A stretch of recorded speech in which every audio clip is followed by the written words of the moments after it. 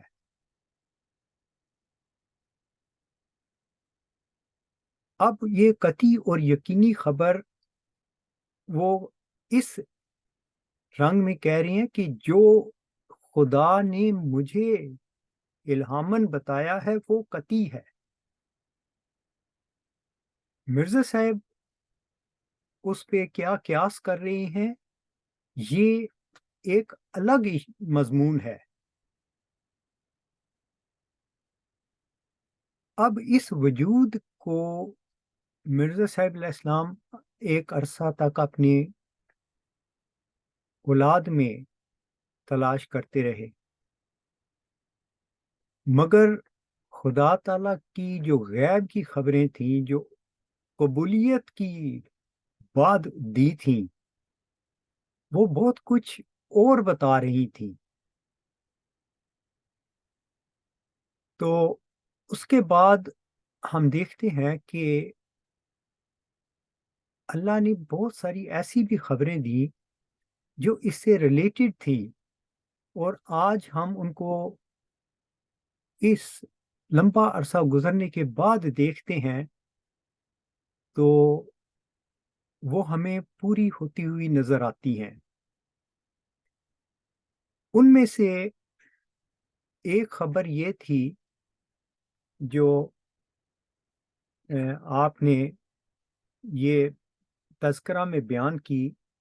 21 جون 1903 کو آپ کو یہ خبر دی گئی، مجھے 2 عصا دیے گئے، ایک جو میرے پاس تھا اور دوسرے جو گم ہو گیا تھا، اور گم شدہ عصا کو جو میں نے دیکھا تو اس کے منہ پر لکھا ہوا تھا دعاؤں کا مستجاب۔ اب یہاں پر یہ جو فرمایا کہ مجھے 2 عصا دیے گئے ہیں، ایک میرے پاس رہا اور ایک گم ہو گیا، اس کی تشریح کی ضرورت ہے، اور لفظ عصا بھی ہمیں اس کے بارے میں تحقیق کرنی چاہیے۔ قرآن کریم میں حضرت موسیٰ علیہ السلام کے پاس بھی عصا تھا، اس کا ذکر آتا ہے۔ ہم اگر اسے تفصیل سے دیکھیں تو اللہ تعالیٰ نے مخاطب کر کے پوچھا حضرت موسیٰ علیہ السلام کے کہ تیرے ہاتھ میں کیا ہے؟ تو انہوں نے کہا کہ عصا ہے، اور میں اس سے درختوں کے پتے بھی چھاڑتا ہوں، اور یہ اس میں اور بھی میرے لیے فوائد پوشیدہ ہیں۔ تو اللہ نے فرمایا کہ اس عصا کو زمین پہ ڈال دے، تو وہ ایک سانپ کی طرح بن گیا۔ تو حضرت موسیٰ علیہ السلام کو اس سے ڈر لگا، لیکن اللہ نے بیان کیا کہ ڈر نہیں، ہم اس کو اس کی اصل حالت پہ لوٹا دیتے ہیں۔ اور تو فرعون اور حامان کی طرف جا، ان سے نرم کلام کر اور ان کو میری دعوت دے۔ اور حضرت موسیٰ علیہ السلام نے ایسا ہی کیا، اور پھر ہم جانتے ہیں کہ ایک ڈیبیٹ ہوئی حضرت موسیٰ علیہ السلام اور فرعون کے درمیان، اور پھر فرعون نے اپنے جادوگروں کو بلایا اور ایک مقابلہ ہوا، اور انہوں نے اپنی رسیاں ڈالی جو سانپ کی طرح نظر آتی تھیں، اور پھر حضرت موسیٰ علیہ السلام نے اپنا عصا جب پھینکا تو وہ ان کی تمام جادوؤں کو تلف کر گیا۔ یہ بھی ایک ایمانی خبر ہے جو ہمیں ملی، لیکن یہ رسول کریم صلی اللہ علیہ وسلم نے ہمیں قرآن میں بتائی کہ خدا تعالیٰ نے یہ غیب کی خبریں دی ہیں اور ہم ان پر ایمان رکھتے ہیں۔ اب ہم یہ دیکھتے ہیں کہ اس زمانے میں تقریباً 100 سال سے کچھ زائد عرصہ پہلے مرزا صاحب یہ کہتے ہیں کہ میرے ایک عصا میرے پاس رہا 2 میں سے۔ تو مرزا صاحب نے اپنے زمانے میں جتنی مضبوط دلائل سے عیسائیت کے، آریہ سماج کے اور مسلمانوں کے جو غلط خیالات تھے ان کو رد کیا، تو ان کے سارے ان خیالات کو گویا آپ کے عصا نے بے نقاب کر دیا اور غالب رہے۔ آج بھی جو باتیں مرزا صاحب علیہ السلام نے کی تھیں اللہ سے علم پا کر، وہ کوئی بھی ان کو دیکھ لے اور عقل مندی سے، شعور سے اور ریشنل اپروچ سے ان کا موازنہ کرے، تو مرزا صاحب کی باتیں سچی تھیں. خدا بولتا ہے تو اس کا نمونہ بھی مل جائے گا. عیسائی جو حضرت عیسیٰ کو خدا کا بیٹا بنا رہے ہیں، تو اس کے برعکس جو دلائل مرزا صاحب نے دیے وہ آج بھی غالب ہیں. مسلمان حضرت عیسیٰ کو آسمان پر سمجھتے ہیں، تو جو دلائل مرزا صاحب نے دیے وہ آج بھی موجود ہیں. اگر کوئی ان کو رد کر دے تو نتیجہ یہ نکلے گا کہ مرزا صاحب مغلوب ہو گئے. لیکن ایسا ہے نہیں ہے، کوئی ریشنل اپروچ سے اس کو رد نہیں کر سکتا. اب معاملہ یہ ہے کہ وہ دوسرا عصا جو گم ہو گیا تھا، جس کے سر پر لکھا تھا کہ دعاؤں کا مستجاب، یعنی میرا جو مضمون ہے کہ خدا تعالی نہ صرف بولتا ہے بلکہ سنتا بھی ہے، تو یہاں مرزا صاحب کو خدا خبر دے رہا ہے کہ ایک دوسرا عصا بھی ہے جو قبولیت دعا کا نشان ہے. دعاؤں کا مستجاب، تیری دعا مقبول ہو گئی، قبول ہو گئی. اب وہ دوسرا عصا وہی موعود وجود ہے جس نے آئندہ ظاہر ہونا تھا. آج وہ دوسرا عصا موجود ہے. ہم دیکھتے ہیں کہ اس دوسرے عصا نے کیا وہی کام کیا جو پہلے حضرت موسیٰ علیہ السلام کے عصا نے کیا تھا، اور پھر 100 سال پہلے مرزا صاحب کے عصا نے کیا تھا. اور آج یہ صورتحال ہے کہ حضرت موسیٰ علیہ السلام کے بالمقابل فرعون اور ان کے ساتھی، یعنی جو جادوگر تھے، ان میں ایک یہ فرق تھا. میں سمجھتا ہوں کہ ان کے اندر کچھ ایمانی چیزیں موجود تھیں کہ جب وہ ناکام ہوئے تو انہوں نے سجدے کرتے ہوئے موسیٰ اور اس کے رب پر ایمان لے آئے. اور اسی طرح ہم دیکھتے ہیں کہ فرعون نے ڈیبیٹ کی، بحث کی حضرت موسیٰ علیہ السلام سے، نہیں ماننا. مگر جب غرق ہونے کا وقت آیا تو وہاں پر بھی اس نے یہی کہا، میں موسیٰ کے رب پر ایمان لاتا ہوں. آج ہم یہ دیکھتے ہیں کہ وہ وجود جو اسیروں کی رستگاری کا موجب ہونا ہے، وہ میدان میں آ کر اس زمانے کے فرعونوں کو دعوت دیتا ہے، مگر کوئی کسی میں جرت نہیں کہ وہ جواب دے سکیں. اور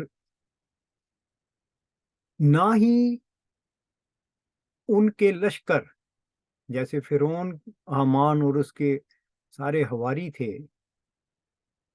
وہ تو ڈیبیٹ کرتے تھے. تو یہاں پر دعاؤں کا مستجاب میں جو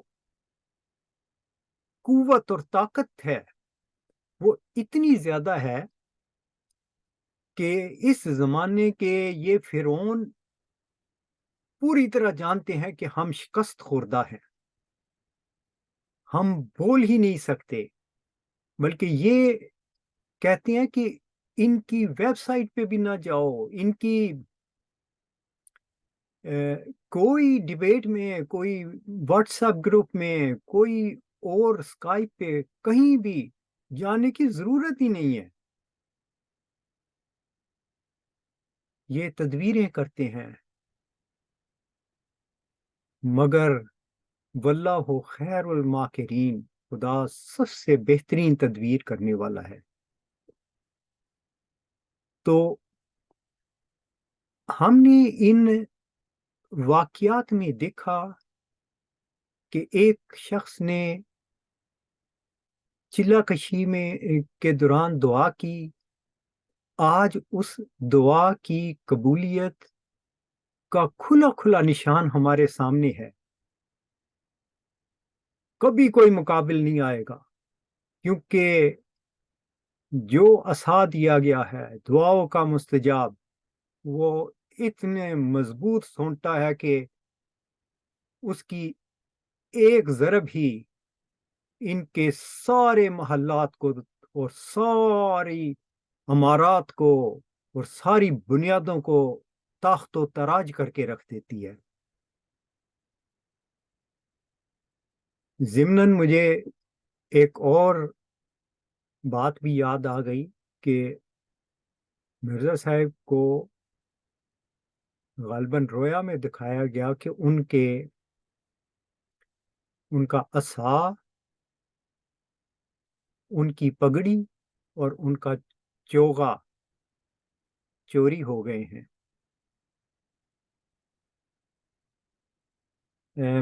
آج اگر ہم مسروقہ مال کو تلاش کریں تو بڑی آسانی سے مل سکتا ہے کہ کون سے چور ہیں جو وہ چوغا چوری کر کے لے گئے ہیں اور پگڑی بھی چوری کر کے لے گئے ہیں. ان واقعات میں جو آپ کے سامنے میں نے مختصر سے بیان کیے ہیں، صاف نظر آتا ہے کہ اللہ سنتا ہے. اس نے ماضی میں بھی دعاؤں کو سنا، ان کو قبولیت بخشی اور جس طرح چاہا اس کو ظاہر کر دیا. آج کے واقعات جو ہماری آنکھوں کے سامنے ہیں، ہو رہے ہیں، ہمیں ماضی کے واقعات کی صداقت کا ثبوت مہیا کرتے ہیں کہ خدا نے پہلے بھی ایسے کیا تھا، وہ آج بھی ایسے ہی کرتا ہے اور ہمیشہ کرتا رہے گا. اللہ کی سنت بدلتی نہیں ہے. ان واقعات کے پیچھے ہمیں ایک سننے والے اور دعاؤں کو قبول کرنے والے خدا کا پتہ چلتا ہے. اور یہ بہت بڑی عظیم الشان کنٹریبیوشن ہے کہ رسول کریم صلی اللہ علیہ وآلہ وسلم نے اس کائنات کے پردے کے پیچھے کائنات سے بے نیاز ایک ایسی ہستی کا علم دیا جو بولنے والا ہے اور سننے والا ہے. انی اسمع و ارا. تو سب انسانوں کو چاہیے کہ ان چیزوں پر تحقیق کریں، غور کریں اور اس چہرے کو جو خالق کا چہرہ ہے اس کو ڈھونڈیں. یہی انسانی زندگی کا مقصد ہے اور اسی خالق کی عبادت کے لیے، اس سے تعلق قائم کرنے کے لیے انسان کو پیدا کیا گیا ہے. وآخر الدعوانا ان الحمد للہ رب العالمین.